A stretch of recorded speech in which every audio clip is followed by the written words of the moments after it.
Baik, kita langsung bacakan hadis dalam bab ini, dan di sini saya lihat cuma sebuah hadis yang diangkat oleh Imam Nawawi rahimahullah, yaitu hadis nomor 991 dari awal belajar. Berbunyi dari Abu Hurairah radhiyallahu anhu bahwa Rasulullah sallallahu alaihi wasallam bersabda, "As-safaru qit'atun minal 'adzab. يمنع أحدكم طعامه وشرابه ونومه فإذا قضى أحدكم نهمته من سفره فليعجل إلى أهله." Terjemahannya, bepergian itu adalah bagian daripada siksaan. Ia menghalangi salah seorang dari kalian dari makannya, minumnya, dan tidurnya. Karena itu, bila salah seorang dari kalian telah menyelesaikan tujuan dari bepergiannya, maka hendaklah segera kembali ke keluarganya. Hadis ini riwayat Bukhari dan juga Muslim. Ada footnote nomor 656 di bawah, yang bagi teman-teman yang pegang bukunya tentunya, maksudnya dari kesempurnaan dan kelezatan. Sebab dalam safar itu ada kesusahan, kelelahan, menghadapi panas dan dingin, berpisah dengan keluarga dan tanah air, serta kehidupan yang mungkin menghadapi kekerasan. Nah, di sini ya, sudah ada penjelasan sedikit gambaran dari Imam Nawawi rahimahullah. Dan hadis ini diriwayatkan oleh Bukhari dan juga Muslim. Baik, kita coba teman-teman sekalian seperti biasa mengorek mutiara-mutiara ilmu yang bisa diraih dan didapatkan dari hadis ini. Yang pertama tentunya, adanya potongan sabda Nabi SAW, "As-safaru qit'atun minal 'adzab." Bepergian itu adalah bagian daripada siksaan. Di sini maksudnya adalah siksaan ini bukan yang dimaksudkan secara fisik, ya. Kayak dihukum misalnya sakit karena dipukul atau apa saja, bukan itu yang dimaksud. Tapi safar ini kalau orang tinggalkan, tadi sudah kita berikan mukaddimahnya ya, kalau dia safar, dia meninggalkan keluarganya, orang-orang yang biasa mencintai dan dia mencintai mereka, kumpul dengan mereka, makan bersama mereka, minum, tidur, lingkungan dia, ya, tetangga yang sering tegur sapa, jemaah di masjid, teman-teman di kantor, lingkungan yang sudah nyaman dia rasakan. Dia tinggalkan udara misalnya, karena dia kalau safar ke satu tempat tentu akan berbeda, ya, udaranya misalnya, atau situasinya, kondisinya, makanannya, segala macam. Maka ini teman-teman sekalian dimaksud dengan siksaan itu, tanda kutip di sini berarti siksaannya. Artinya kita akan merasa terganggu kalau kita safar karena ada perubahan dan harus ada adaptasi kembali. Subhanallah, walaupun misalnya kita safar ke umroh dan haji, ya, kemudian kita misal anggap di hotel kita memesan menu makanan Indonesia, tetap saja berbeda, ya. Untuk menyamakan kualitas makanannya sama dengan makanan di negeri kita tercinta itu tidak mungkin, ya. Bisa kita katakan, ya, pasti akan ada perbedaannya, pasti akan ada perbedaan. Kami setiap kali bawa jemaah dan misalnya ada saja chef, ya, chef dari Indonesia yang masak misalnya, tentu kita tidak katakan tidak enak ya, tetapi akan berbeda dengan kalau kita makan di Indonesia dan suasananya Indonesia, ya, akan berbeda sekali. Maka itu mungkin yang dimaksudkan tanda kutip di sini dengan siksaan. Jadi jangan disalahpahami ya. Jadi memang orang-orang itu kalau safar maka akan mungkin terganggu dengan safar itu, dan Nabi SAW merincikan jenis-jenis gangguannya itu. Di sini dikatakan, "Yamna'u ahadakum ta'amahu wa syarabahu wa naumah." Karena bisa saja dalam safar itu seseorang di antara kalian terganggu makanannya, minumannya, dan juga, ya, kemudian yang ketiga tidurnya. 3 hal yang paling mendasar yang setiap hari kita lakukan sebagai rutinitas dalam kehidupan kita. Pasti kita makan, pasti kita minum, pasti juga kita, ya, istirahat, ya gitu. Saya subhanallah sering merasakan itu ya. Saya tidak tahu kalau teman-teman masya Allah bisa langsung tiba-tiba adaptasi. Karena kami sering kali safar misalnya umroh, walaupun masuk di hotel bintang 5 di Mekah dan Madinah. Atau kita misalnya safar umroh plus Turki plus Spanyol, beberapa program yang kami buat di Uhud Tour untuk mengenang sejarah-sejarah Islam, plus Aqsa misalnya, ya. Jadi mungkin kita turun di hotel bintang 5, mungkin juga di situ makanan prasmanan bagi mereka sudah sangat luar biasa. Tapi subhanallah tidak semudah itu. Di hari pertama tidak semudah yang kita bayangkan kita bisa langsung beristirahat gitu. Kalaupun kita istirahat misalnya, kalau kita bangun, tiba-tiba kita melihat suasana yang berbeda, ya. Bukan di rumah kita, bukan di lingkungan kita, akan berbeda sekali. Kalau Mekah sama Madinah ada hiburannya karena ke Masjid Haram dan Masjid Nabawi. Tapi kalau negeri-negeri lain tidak seperti itu. Turki sangat indah, ya. Sangat indah. Istanbul itu sangat indah. Termasuk kota yang saya favoritkan, ya, adalah kota itu. Dari beberapa banyak kota yang sudah Allah mudahkan kunjungi di muka bumi ini, ya. Di Eropa, di Amerika, di beberapa negara di Afrika, ya, di Asia sendiri. Tapi Turki itu punya nilai tersendiri, apalagi kalau berhubungan dengan negara Eropa ya, karena dia berada sebagian di Eropa, sebagian di Asia, dan terdengar azan, terkumandang kayak kita lagi di Indonesia. Tapi arsitektur bangunan berbeda, cuaca berbeda, gitu ya, makanan berbeda. Mungkin bagi mereka makanan itu sudah sangat luar biasa, tapi saya dan teman-teman jemaah pada saat mengkonsumsi makanan mereka, enak gak ya? Ya enak sih, tapi ada sinya gitu ya. Seakan-akan memang pasti lebih enak negeri kita. Nah itu sudah umum terjadi, itu sudah umum terjadi. Bahkan kadang-kadang kami makan juga di restoran Asia atau restoran Indonesia juga tidak bisa menemukan menu yang luar biasa yang seperti di negeri kita. Misalnya dengan Masya Allah kita bisa dapatkan, apalagi di kota-kota besar, dengan begitu gampangnya restoran-restoran Nusantara yang sangat nyaman dan enak untuk dikonsumsi. Dan Nabi SAW sebutkan yang makanan itu, ya, karena lidah seseorang kalau terbiasa dengan satu jenis makanan kan sudah nyaman dia, maka sulit untuk dia beralih ke yang lainnya misalnya. Bisa, bukan tidak bisa, tapi sulit adaptasinya. Gitu. Itu juga dengan minuman, ya. Minuman misalnya. Ya. Di beberapa negara makanan dan minuman ini mungkin mereka terbiasa dengan yogurt yang asin, mereka terbiasa selalu menunya roti, jarang sekali makan nasi misalnya, dan kita tidak terbiasa dengan itu. Ya. Ada bahkan di antara jemaah, Masya Allah, selama safar tidak konsumsi, tidak bisa makan. Saya sempat tanya, kenapa Bapak nggak makan, Ibu nggak makan? Waduh, nggak bisa Ustaz, nggak terbiasa. Itu kita nggak bisa salahkan, ya, karena memang sudah teradaptasi dengan kebiasaan makanan-makanan kita. Nah, begitu juga dengan tidur, ya, istirahat, walaupun di hotel bintang 5 tadi saya bilang mungkin agak berbeda sekali. Kita pada saat tidur di tempat tidur kita sendiri walaupun dikontrakan gitu ya, karena adaptasi kita sudah terlalu mendalam ya. Nah seperti itu digambarkan oleh manusia terbaik di muka bumi ini, yaitu Nabi Muhammad SAW. Dan ini juga sekaligus saya tarik sebuah benang merah kalau ada di antara jemaah kita yang menyampaikan kepada saya atau minta saran ya, orang Indonesia tapi ingin nikah sama orang asing ya, walaupun negeri tetangga. Maka saya sering membahasakan sebaiknya dipikirkan baik-baik gitu ya, karena butuh adaptasi. Saya seorang Indonesia nikah sama orang bule, mereka punya pola pikir, pola makan, pola tidur yang berbeda sama kita. Mungkin juga tekstur dan segala macam tubuh dan segala macam ini agak berbeda ya. Mungkin seseorang merasa bangga karena adanya kelebihan paras wajah ataupun warna kulit, tetapi subhanallah butuh adaptasi. Dan itu berbeda kalau mereka memang dasarnya lahir di Indonesia, karena sudah terbiasa dengan adaptasi cuaca dan segala macam, dengan makanannya itu berbeda. Kayak orang-orang turunan tapi tinggal di Indonesia dan sudah lahir di Indonesia itu berbeda. Itu sama dengan kita semua orang Indonesia gitu kan. Tetapi kalau orang yang asing yang baru mau adaptasi ini luar biasa gitu. Ya. Beberapa orang yang datang minta saran sama saya, maka saya bilang saran saya pribadi tentunya, tapi terserah kepada Bapak Ibu ya. Saran saya pribadi maka lebih baik pilih orang Indonesia saja ya. Mungkin beda kota, oke lah. Tetapi satu negara itu jauh lebih aman. Beda kota aja kadang-kadang masih sering ada acara mudiknya, ada mungkin jenis makanan tertentu yang dianggap enak gitu ya. Tapi mungkin bagi kita tidak ya. Seperti saya pernah diundang tablik akbar di beberapa wilayah waktu itu ya. Saya tidak usah sebutkan. Tetapi pada saat dihidangkan makan, saya pun memang senang dengan kuliner. Tapi bagi saya masih ada yang kurang gitu ya.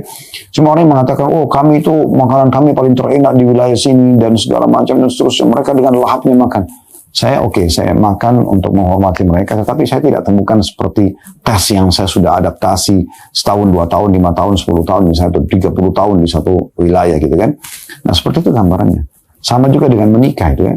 Pasti akan berbeda sekali. Maka kita melalui dunia ini sebentar. Kenapa kita tidak coba dengan yang sudah Allah mudahkan, dan itu fitrah. Makanya Nabi SAW katakan di sini, safar itu datang ke negeri orang, berbeda cuaca, berbeda segala macam makanan, minuman, itu bagian daripada tanda kutip siksaan di sini, ya. Dan disebutkanlah karena ada perubahan makanan, perubahan minuman, dan juga perubahan tidur, ya seperti itu. Baik, pelajaran kedua yang bisa diambil adalah adanya perintah Nabi SAW agar seseorang di antara kita bila sudah selesai dari hajatnya di satu negeri, di satu kota, maka sebaiknya segera dia kembali ke negerinya, kepada keluarganya, kepada lingkungannya yang dia sudah biasa adaptasi.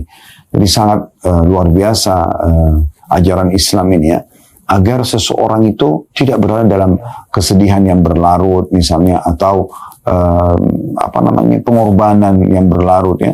Mungkin teman-teman yang biasa safar tahu itu. Kadang-kadang kita itu safar, nginap di hotel bintang 5 pun, kita pakai fasilitas transportasi yang bagus pun, pada saat kita pulang ke negeri kita tuh baru terasa kayak ada keletihan sampai kita butuh sehari, 2 hari, 3 hari untuk coba kembali istirahat. Padahal sebenarnya kita juga mungkin selama safar kita tamasya ataupun kita sedang melaksanakan ibadah, tapi tetap saja misalnya haji dan umrah ya, tetap saja subhanallah pada saat pulang seperti ada satu hal yang membuat kita butuh istirahat.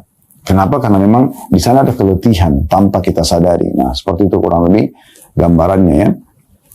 Baik, jadi adanya perintah Nabi SAW agar kita segera kembali ke lingkungan kita. Dan ada beberapa orang sahabat yang menyampaikan, kami adalah sekelompok anak-anak muda yang datang ke Madinah dan ingin belajar dari Nabi SAW. Tapi di saat Nabi SAW sudah melihat gelagat-gelagat kami, sebenarnya kami sudah rindu dengan negeri kami. Ini sahabat datang ke Madinah ketemu dengan Rasulullah SAW. Maka Nabi SAW segera memerintahkan kami untuk kembali kepada keluarga kami. Padahal Madinah lebih mulia. Kan itu. Nah seperti itulah kurang lebih fitrahnya. Ya. Allahu a'lam. Baik, kita masuk bab setelahnya, bab 176 teman-teman sekalian. Judulnya, bab anjuran mendatangi keluarga pada siang hari dan makruh datang di malam hari tanpa keperluan. Bab ini sebenarnya menjelaskan beberapa hadis tentang adab orang yang safar kalau pulang. Terutama kaum laki-laki ya, yang memiliki istri, maka ini harus memahami tentang adab syar'inya. Kalau masa dulu, tentu orang masih belum memiliki alat komunikasi kayak kita sekarang, telepon misalnya atau yang semisalnya, sehingga akhirnya mereka kalau datang mereka kesannya kayak buat kejutan ya, karena tidak bisa diprediksi masa itu orang juga transportasinya dengan unta, dengan kuda. Misalnya perjalanan 2 hari, 3 hari bisa jadi 4-5 hari ya. Belum lagi kalau mendapat kendala-kendala kayak cuaca yang sangat dingin, ya, adanya turun salju, turun hujan yang deras, adanya banjir, adanya perampok-perampok jalan di masa dulu tuh luar biasa ya. Kita harus bersyukur, alhamdulillah di masa kita sekarang hampir kita bahasakan hampir seluruh ini aman kalau safar ya. Kecuali teman-teman kita subhanallah yang lagi diuji oleh Allah subhanahu wa ta'ala di Palestina. Semoga Allah berikan mereka kemenangan dari musuh-musuh mereka dan Allah berikan mereka kemerdekaan sebagaimana dikaruniakan kepada kita. Allahumma amin. Mungkin mereka yang di masa sekarang terganggu. Makanya cukup banyak orang yang melihat ini dan greget gitu ini. Kenapa di masa sekarang ini sudah keamanan dirasakan oleh setiap negeri, setiap orang punya kebebasan dalam menganut agama, menentukan jalan hidupnya, malah masih ada model-model orang-orang Yahudi ini yang memang tetap saja mau melakukan permasalahan-permasalahan dengan orang, dengan merampas wilayah mereka, dengan segala macam argumentasi yang mereka sampaikan, membantai anak kecil, perempuan dengan hujah atau alasan bahwasanya mereka akan lahir sebagai teroris. Ini sangat unik gitu, ya. Alasan-alasan yang tidak masuk akal dari kalangan syaitan-syaitan manusia yang luar biasa ya. Semoga Allah memenangkan kaum muslimin karena ini sudah sangat menjengkelkan ya. Dan alhamdulillah kita sangat mengapresiasi negeri kita di mana pemerintah dan juga ya, seluruh jajaran masyarakat umumnya terutama kaum muslimin mendukung perjuangan teman-teman kita di sana. Baik teman-teman sekalian. Jadi masa dulu memang itu luar biasa ya. Bagaimana mereka kerepotan kalau untuk pulang ke negeri mereka. Nah dikhawatirkan pada saat sang suami pulang ke rumah, lalu menemukan istrinya lagi berantakan, ya, lagi belum siap untuk melayani dia, sementara mungkin dari safar dia kangen, dia rindu ingin melakukan interaksi biologis misalnya, maka ini kan akan terjadi permasalahan yang tidak diharapkan ya, dan ini atau misalnya ada pikiran bahwa saya mungkin terjadi perselingkuhan, mungkin menjadi kecurigaan dan seterusnya. Ini jadi hal-hal yang tidak perlu ada gitu ya. Karena Allah subhanahu wa ta'ala ada maha melihat dan ada malaikat yang ditugaskan 24 jam untuk mengawasi setiap orang di antara kita. Kita menikah bukan jadi pengawas, tapi kita menikah menjadi pendamping ya. Kita dukung kalau ada hal-hal yang positif dan kita ingatkan kalau ada hal yang salah gitu kan. Jadi itu yang perlu kita titik beratkan dalam judul kita ini. Baik, dalam bab ini teman-teman sekalian ada 3 buah hadis yang disebutkan oleh Imam Nawawi rahimahullah. Namun sebelum kita bacakan hadis ini, saya perlu sampaikan sebuah riwayat di mana Nabi SAW menjelaskan apa yang tadi kami paparkan itu. Kata Nabi SAW, makna hadisnya, kalau seseorang dari kalian pulang dari safar di malam hari, janganlah dia segera pulang ke rumahnya, kecuali dia sudah menyampaikan kepada istrinya, agar istrinya sempat menyisir rambutnya dan mencukur bulu kemaluannya. Di sini bahasa yang sangat jelas adalah bagaimana dia berdandan untuk menyambut suaminya, selain mempersiapkan dirinya, kalaupun dibutuhkan untuk biologis, atau menghilangkan letih suaminya, mungkin kalau kita sekarang pijat, atau hal-hal yang semisal dengan itu ya. atau menghiburnya, atau misalnya hanya sekedar melepaskan kangen juga misalnya, termasuk dengan ngobrol dan segala macam walaupun tidak terjadi interaksi biologis. Misal itu semua penting, mungkin juga dengan disiapin makanan yang hangat, yang menyambut pasangan. Semua ini kan hal yang bagus, menjaga keromantisan rumah tangga. Nah itu yang ingin disampaikan dalam pesan yang dalam bab ini tentunya, atau pesan dalam bab ini. Baik, saya akan bacakan hadis pertama dalam bab nomor 176, yaitu bab anjuran mendatangi keluarga pada siang hari dan makruh datang di malam hari tanpa keperluan. Hadis pertamanya nomor 992 dari Jabir radhiyallahu anhu bahwa Rasulullah sallallahu alaihi wasallam bersabda, "Idza atala ahadukumul ghaiba fala yatruqanna ahlahu lailan." Apabila salah seorang dari kalian bepergian lama, maka janganlah pulang ke keluarganya di malam hari. Dalam satu riwayat, anna Rasulullah sallallahu alaihi wasallam naha an yatruqa ar-rajulu ahlahu lailan. Bahwa Rasulullah sallallahu alaihi wasallam melarang seseorang pulang ke keluarganya di malam hari. Diriwayatkan oleh Bukhari dan juga Muslim. Kemudian riwayat nomor 2, ya dua riwayat, ada 2 nomor urut ya, tapi 3 riwayat hadis. Saya langsung bacakan dan sekaligus nanti kita ambil faedahnya insyaallah. Hadis urutan nomor 2 dalam bab ini, tapi ini riwayat nomor 3 tentunya ya. Karena tadi nomor 992 ada 2 riwayat. Riwayat 993 berbunyi dari Anas radhiyallahu anhu, beliau berkata, "Kana Rasulullah sallallahu alaihi wasallam la yatruku ahlahu lailan wa kana ya'tihim ghudwatan aw 'ashiyatan." Rasulullah SAW tidak pernah pulang ke keluarganya di malam hari, tapi beliau mendatangi mereka pada waktu pagi atau sore hari. Hadis ini muttafaqun alaihi atau diriwayatkan oleh Bukhari dan juga Muslim. Baik, riwayat ini teman-teman kembali kepada apa yang kami paparkan tadi di awal ya.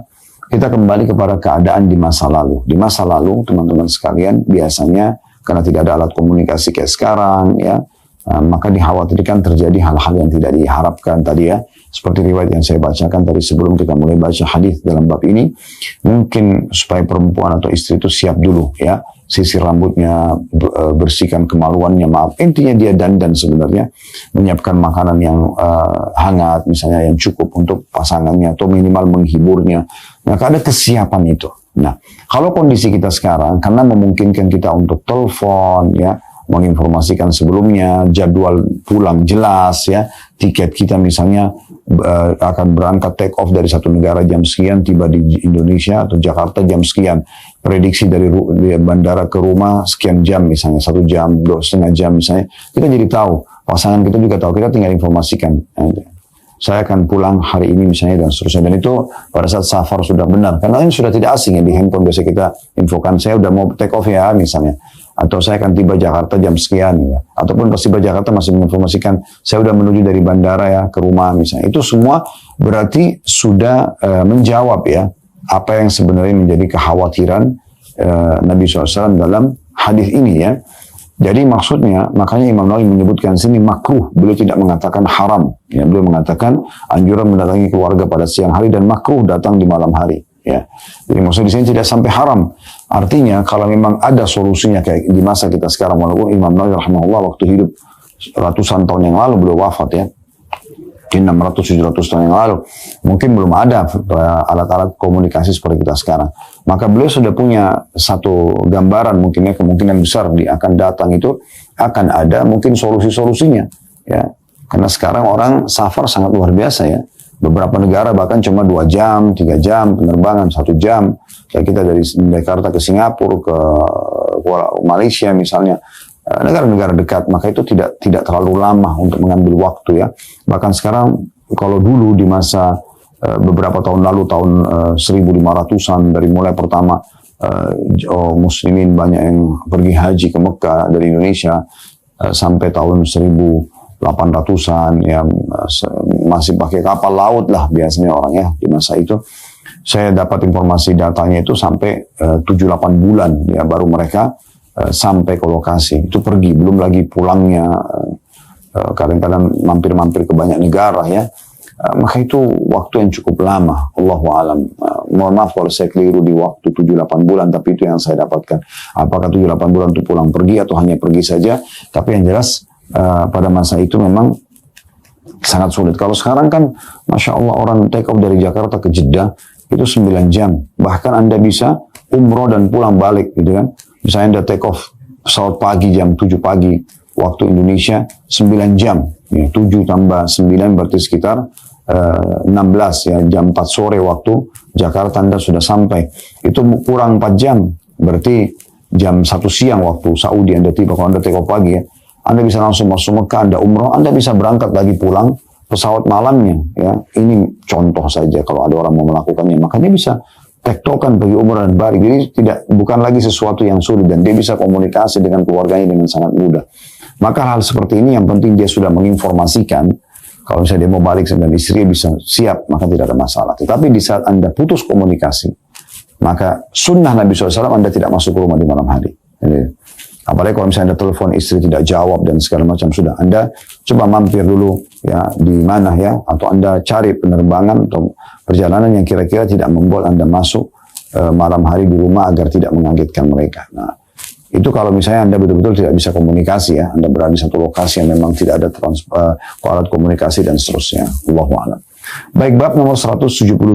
Lanjutannya, bab doa yang diucapkan apabila musafir pulang dan melihat negerinya. Dalam bab ini kata Imam Nawawi rahimahullah ada hadis Ibnu Umar radhiyallahu anhu yang telah disebutkan dalam bab takbir musafir apabila menaiki bukit. Ya. Lalu beliau menyebutkan potongan hadisnya. Jadi sini sebuah hadis saja, hadis riwayat Muslim, dan ini urutan 994 dari awal belajar. Berbunyi dari Anas radhiyallahu anhu, beliau berkata, jadi ada hadis Ibnu Umar sudah disebutkan di bab takbirnya musafir apabila menaiki bukit, itu juga menyinggung masalah ini, dan ini riwayat yang mirip tapi hanya menukil tentang doa yang dibaca pada saat seseorang masuk ke negerinya pulang dari safar. Anas radhiyallahu anhu mengatakan, "Aqbalna ma'an Nabi sallallahu alaihi wasallam hatta idza kunna bi dhahiril Madinah qala aibuna ta'ibuna 'abiduna li rabbina hamidun falam yazal yaqulu dzalika hatta qadimna al-Madinah." Kami pulang bersama Nabi SAW hingga ketika kami sampai di satu tempat di mana kota Madinah terlihat dari situ. Sudah mulai nampak kota Madinah. Beliau SAW terus mengulang-ulangi doa ini. Aibun, kami kembali ya. Taibun, bertaubat kepada Tuhan kami. Abidun, beribadah. Li Rabbina hamidun, dan kami memuji Tuhan kami. Maka beliau terus mengulang-ulangi membaca ini hingga kami memasuki Madinah. Jadi 4 potongan ucapan Nabi SAW ini terus diulang-ulangi. Ini sudah kita disebut juga di awal-awal bab kitab safar ya. Yaitu aibun, kami kembali. Maksudnya kami bersyukur kepada Allah karena kami berhasil kembali ke negeri kami. Itu diucapkan dari mulai terlihat sampai kita masuk ya. Anda di pesawat Anda bisa lihat misalnya dari jendela kalau nampak, oh sudah nampak itu ya pulau kota kita misalnya ya. Atau misalnya Anda lihat di peta yang kalau sekarang TV-TV itu kan sudah ada ya rute perjalanan. Kita bisa melihat ya sudah sangat dekat misalnya. Ada kamera bahkan ya. Yang beberapa pesawat yang canggih itu sudah ada kamera, kita bisa arahkan kamera kita keluar, kita bisa melihat gitu ya. Subhanallah, ini kuasa Allah SWT. Entah ke depannya bagaimana lagi teknologi ya. Tapi misal Anda melihat itu, Anda sunnahnya membaca ini. Ya. Atau Anda naik mobil, naik kereta, nampak atau diinformasikan sebentar lagi kita akan tiba di kota Jakarta misalnya. Atau di Surabaya, atau di Semarang, atau di kota-kota lain. Maka Anda membaca aibun, kami telah kembali ke negeri kami. Maksudnya ini, seakan-akan kita mengikrarkan syukur kepada Allah karena kita berhasil kembali. Taibun, kami bertobat kepada Tuhan kami. Bisa masuk maknanya adalah kalau selama perjalanan ternyata ada hal-hal yang keliru, ya, maka kami bertobat pada Tuhan kami. Kemudian abidun, kami selalu berikrar untuk beribadah pada Tuhan kami. Artinya safar atau tidak safar kami tetap akan beribadah kepada Tuhan kami. Kemudian yang keempat, di Rabbina hamidun, dan kepada Tuhan kami selalu memuji. Maksudnya alhamdulillah. Itu ya. Jadi dari hadis ini kita ambil pelajaran 2, kedudukan Anas radhiyallahu anhu yang menyampaikan riwayat ini kepada kita. Sebagaimana juga sebenarnya di hadis nomor 993 tadi ada juga riwayat Anas ya. Itu juga bisa kita tambahkan sebagai faedah kedudukan Anas radhiyallahu anhu yang menyampaikan riwayat itu. Baik teman-teman saya, sini keutamaan Anas karena menyampaikan riwayat, dia berkata, kami datang safar bersama Nabi SAW, lalu dia mendengarkan Nabi membacain dan menyampaikan kepada kita aibuna taibuna abidun Rabbina hamidun. Ya, maka beliau mengatakan Nabi terus mengulang-ulangi dan kemudian itu dibaca sampai tiba di kota Madinah. Pelajaran kedua adanya sunnah untuk membaca doa ini pada saat kita masuk ke negeri kita. Baik, dua bab terakhir teman-teman sekalian, 178 dan 179. 178 berbunyi bab anjuran bagi orang yang baru datang bepergian untuk terlebih dahulu datang ke masjid yang berdekatan dengan rumahnya dan melakukan sholat 2 rakaat di dalamnya. Ini salah satu sunnah Nabi SAW kalau datang safar, teman-teman sebelum ke rumah, mampir sholat dulu 2 rakaat. Ini kalau memungkinkan, ini sunnah. Misalnya, datang dari safar, Anda masih memungkinkan wudu, ada musola di bandara. Alhamdulillah, rata-rata bandara kita kan ada musola ya. Saya belum mendatangi semua kota di negeri kita tercinta ini, tapi umumnya yang saya datangi ada saja musola. Jadi kalau masih memungkinkan kita wudu, lalu kita sholat 2 rakaat. Niat, yang sholat pendekatan diri kepada Allah SWT itu dikenal dengan tatawu ya. Hanya menjalankan sunnah Nabi SAW, Anda bebas baca surah apa saja, intinya 2 rakaat ya. Makanya termasuk sunnah Nabi SAW. Disebutkan di sini ada sebuah hadis saja, hadis nomor 995 dari awal belajar, berbunyi dari Ka'ab bin Malik radhiyallahu anhu, kana idza qadima min safarin bada'a bil masjid faraka fi raka'atain. Bahwa bila Rasulullah SAW datang dari safar, maka beliau memulai dengan masjid, lalu beliau sholat 2 rakaat di dalamnya. Hadis ini riwayat Bukhari dan juga Muslim. Hadis ini teman-teman sekalian memberikan pelajaran penting kepada kita, bahwasanya pentingnya seorang muslim tidak pernah berhenti beribadah kepada Tuhannya, Allah Subhanahu wa taala. Mungkin di saat safar dia terbiasa dengan sholat jamak qasar misalnya, ya, sholat jamak qasar. Maka di sini teman-teman sekalian dia menunjukkan kepatuhannya kepada Allah SWT. Saya telah kembali ke negeriku ya Allah, saya siap kembali mengerjakan sholat sebagaimana hukumnya mukim, ya. Dan kita mulai dengan 2 rakaat sambutan kita datang ke negeri kita. Kita ambil pelajaran dari hadis ini 2 tentunya. Yang pertama adalah kedudukan sahabat yang menyampaikan kepada kita riwayat ini, yaitu Ka'ab bin Malik radhiyallahu anhu, ya. Kemudian pelajaran yang kedua, adanya sunnah Nabi SAW untuk sholat 2 rakaat di masjid terdekat, bisa di bandara atau bisa dekat rumah Anda sebelum masuk ke dalam rumah. Yang terakhir, bab yang dalam kitab safar ini, kitab nomor 7 ya, kita akan baca bab nomor 179. Di sini ada 2 buah riwayat yang diangkat tentang bab haramnya seorang wanita melakukan safar sendirian. Baik, hadis pertama teman-teman sekalian nomor 996 yang berbunyi dari Abu Hurairah radhiyallahu anhu, beliau berkata, Rasulullah SAW bersabda, la yahillu limra'atin tu'minu billahi wal yawmil akhir tusafiru masirata yawmin wa layla illa ma'adhi mahramin 'alaiha. Tidak halal, ya, di sini artinya tidak boleh, ya, bagi seorang wanita yang beriman kepada Allah dan hari akhir melakukan perjalanan safar sejauh sehari semalam kecuali bersama dengan seorang mahram. Hadis ini riwayat Bukhari dan juga Muslim.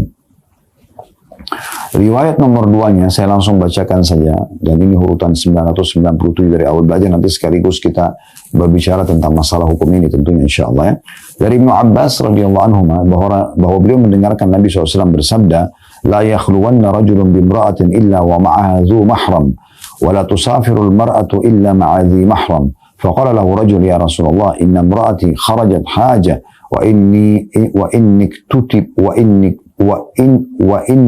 tutibtu fi ghazwati kada wa kada. Qala intaliq fa hujja ma'a imra'atik.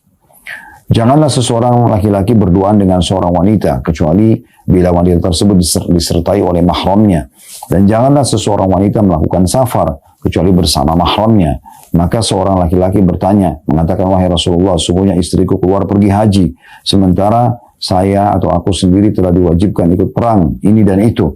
Maka Nabi SAW mengatakan, pergilah dan berhajilah bersama istrimu. Hadis ini diriwayatkan oleh Bukhari dan juga Muslim. Baik, dari bab ini dan riwayat ini teman-teman sekalian memang sedikit sensitif ya, karena membahas tentang khusus masalah wanita. Bagaimana mereka dalam syariat Allah SWT, asal hukumnya mereka tidak boleh safar tanpa mahram. Dan kita harusnya melihat, terutama bagi ibu-ibu ya, melihat hikmah dalam syariat Allah Subhanahu wa taala, dan jangan terbawa hanya sekedar perasaan atau emosi saja lalu mengatakan kenapa laki-laki bisa dan perempuan tidak boleh misalnya. Karena ini adalah hukum Allah Subhanahu wa taala ya. Jadi kita perlu rincikan masalah asal hukumnya wanita safar tanpa mahram tidak boleh dalam Islam. Nanti kita akan sebutkan ada pengecualian tentunya. Di antaranya adalah tadi sudah jelas sekali hadisnya ya. La yahillu limra'atin tu'minu billahi wal yawmil akhir tusafir masirata yawmin wa layla illa ma'adhi mahramin 'alaiha. Jadi tidak halal ya seorang wanita itu berangkat perjalanan sehari semalam ya kecuali dengan mahramnya. Dalam riwayat yang lain disebutkan la tusafirul mar'atu thalathan illa wa ma'aha mahram. Hendaklah wanita tidak boleh safar selama 3 hari kecuali bersama mahramnya. Hadis riwayat Bukhari dan juga Muslim. Kalau hadis yang tadi kita bacakan sehari semalam, hadis yang baru juga saya sebutkan tapi tidak ada di buku kita, itu 3 hari 3 malam, ya. Kemudian juga ada riwayat yang lain, diriwayatkan oleh Bukhari, la tusafir mar'atu yawmaini illa wa ma'a zawjaha aw dhu mahram. Ya, hendaklah wanita tidak safar selama 2 hari kecuali bersama suami atau mahramnya. Hadisnya riwayat Bukhari dan Muslim. Jadi di antara hikmah yang perlu kita garis bawahi di sini adalah larangan safar ini untuk maslahat wanita. Ini mirip kalau kita coba melihat hikmah daripada kenapa wanita kalau menikah harus ada walinya. Laki-laki kan tidak perlu ada wali, itu ayah kandungnya. Kenapa wanita kalau keluar rumah harus izin sama orang tuanya, atau kalau sudah nikah diizin sama suaminya, gitu kan? Kalau tidak malah dilarang dalam agama, bahkan kena laknat malah malaikat kalau keluar tanpa izin suami dari rumahnya sampai dia mendapatkan keridhaan dari suaminya. Apa kira-kira hikmahnya di sini semua? Di sini juga safar tidak boleh kecuali dengan mahramnya. Semua itu untuk menjaga kemuliaan dan kehormatan wanita. Agar Anda betul-betul mulia. Misal contoh, kalau seandainya seorang wanita menikah dan ada walinya di situ, ada ayahnya. Misal saya melamar seorang wanita, lalu kemudian di situ ada ayahnya. Yang muncul di benak saya sebagai laki-laki adalah, ini umumnya, oh ternyata perempuan ini punya laki-laki juga yang membelanya. Walinya kan ayahnya, gitu kan? Maka tentu itu akan menjadi tameng yang sangat kuat kalau muncul naudzubillah di benak seorang laki-laki untuk berbuat jahat dan zalim kepada perempuan tersebut. Ya, subhanallah, adanya laki-laki lain itu walaupun anak kecil sudah cukup membuat seperti sebuah tameng untuk kebaikan si wanita. Misal contoh, ada perempuan jalan sendiri dengan ada perempuan yang jalan dengan membawa anak kecil walaupun laki-laki. Walaupun anak kecil, ya, tapi seorang laki-laki misalnya, itu sudah cukup membuat orang punya kehati-hatian untuk menyerang si wanita tersebut. Ini perumpamaan saja, ya. Jadi sebenarnya tujuannya demi kebaikan wanita. Jadi ibu dan hai muslimah, hai ukhti muslimah, fahami baik-baik hikmah daripada larangan tersebut. Larangannya hanya karena maslahat buat Anda, supaya Anda tidak terkena gangguan, fitnah segala macam. Tentu beda, Anda safar sendiri, Anda safar dengan orang lain, ya. Ada seseorang bersama anaknya, bersama saudaranya, bersama suaminya, bersama ayahnya, pamannya, misal ponakannya, pasti akan ada tameng gitu, ya. Ya, orang-orang pun tidak akan berani berbuat macam-macam dengan si wanita ini, kecuali memang dia sangat tajarruk, betul-betul dia sangat melampaui batas si laki-laki itu, mungkin dia akan mengganggunya. Kalau tidak, maka seharusnya tidak terjadi. Kan begitu. Nah, itu hikmahnya adalah yang sangat besar untuk menjaga wanita. Mirip dengan juga kenapa wanita disuruh berhijab, kenapa laki-laki tidak berhijab. Allah sebutkan dalam Al-Quran, dzalika adna alla yu'zain. Tujuan utama agar si wanita tadi tidak diganggu, gitu kan? Karena perempuan jalan pakai jilbab dengan perempuan tidak pakai jilbab akan sangat besar sekali perbedaannya. Saya pernah lihat cuplikan seorang wanita mengadakan eksperimen di Amerika. Wanita yang sama dia jalan sekali tidak berhijab, yang satu berhijab, ya. Dan pada saat dia jalan tidak berhijab, banyak sekali orang yang laki-laki mengganggu di jalan. Pada saat dia berhijab, tidak ada satupun yang mengganggunya. Subhanallah, hanya kain di kepala. Maka Allah Azza wa Jalla sebagai begitu lebih faham tentang kebutuhan dan juga hal-hal yang menyelamatkan seorang dari hal yang membahayakannya. Baik, ada beberapa keadaan teman-teman sekalian di mana wanita boleh safar tanpa mahram. Ini kalau tadi bicara tentang masalah safar umum. Tapi misal, kalau dia harus hijrah dari negeri kafir ke negeri muslim, ya. Ada di antara sahabiat Nabi yang memang mereka keluar hijrah karena di negeri itu mereka disiksa, ya. Sekarang kalau teman-teman kita dari Palestina dapat jalan untuk bisa meninggalkan mohon maaf, ya, demi untuk menyelamatkan jiwanya dia harus hijrah. Kalau tidak terjadi pembantaian, maka itu tidak butuh tunggu mahram. Begitu juga pada saat misalnya dikhawatirkan terjadi sesuatu yang berbahaya bagi wanita tersebut, ya. Misalnya dia berada di satu komunitas, di komunitas itu dia selalu diganggu, banyak laki-laki nakal, iseng segala macam, dan mereka selalu mengejarnya.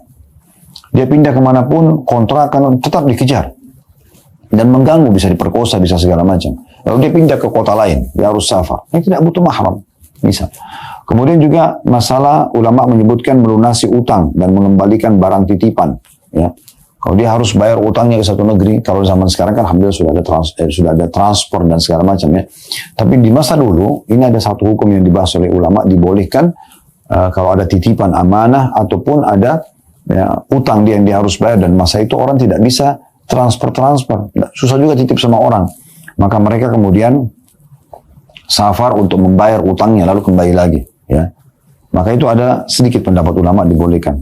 Atau misalnya dia rujuk dari nusyul, pembangkangan terhadap suami. Misalnya dia safar ke satu kota karena dia nusyul, dia bangkang sama suaminya. Kemudian dia merasa bersalah, bertobat, dia harus kembali segera ke suaminya dengan taubat nasuha. Makanya juga tidak butuh suami datang menjemputnya, dia sudah boleh kembali sesegera mungkin, ya. Begitu juga dengan safar bagi orang-orang yang melaksanakan ibadah haji dan umrah di sini. Di saat memang terdapat keamanan. Nah, di sini kita perlu perincikan nanti, ya. Ulama memberikan syarat-syarat, misalnya harus dalam kondisi memang aman, selamat dari godaan, ya. Kemudian safar wanita itu ada juga temannya dari wanita yang lain, ya. Misalnya kayak satu grup orang umroh atau haji, memang ada teman-temannya dari wanita-wanita lain, ya, yang memang sekamar sama dia atau sejenisnya. Kemudian mengenakan pakaian yang syar'i yang juga tidak menggoda orang, jadi dia tidak digoda dan juga jangan menggoda orang lain, ya. Kemudian safar dengan angkutan yang jelas, gitu, ya. Pesawat kalau kita sekarang, bus misalnya yang memang aman gitu, nggak ada masalah buat dia. Contoh. Kemudian juga ada beberapa tentunya yang disebutkan oleh para ulama, diambil dari fatwa Majelis Ifta di nomor 92, ya, tentang masalah hukum wanita safar tanpa mahram. Ya, mereka ada pengecualian seperti ini. Nah, kemudian ada Al-Imam Abdul Hasan bin Battal dalam syarah Al-Bukhari di jilid 4 halaman 530 beliau mengatakan Malik, Al-Auza'i dan Asy-Syafi'i serta jumhur ulama berpandangan bahwa safar wanita pada haji yang wajib selama bersama wanita yang merasa aman walaupun tanpa mahram dibolehkan. Ibnu Umar radhiyallahu anhu pernah berhaji dan saat itu ikut pula para wanita yang merupakan tetangganya. Pendapat yang membolehkan ini adalah pendapat Atha, Sa'id bin Jubair, Ibnu Sirin dan Hasan Basri.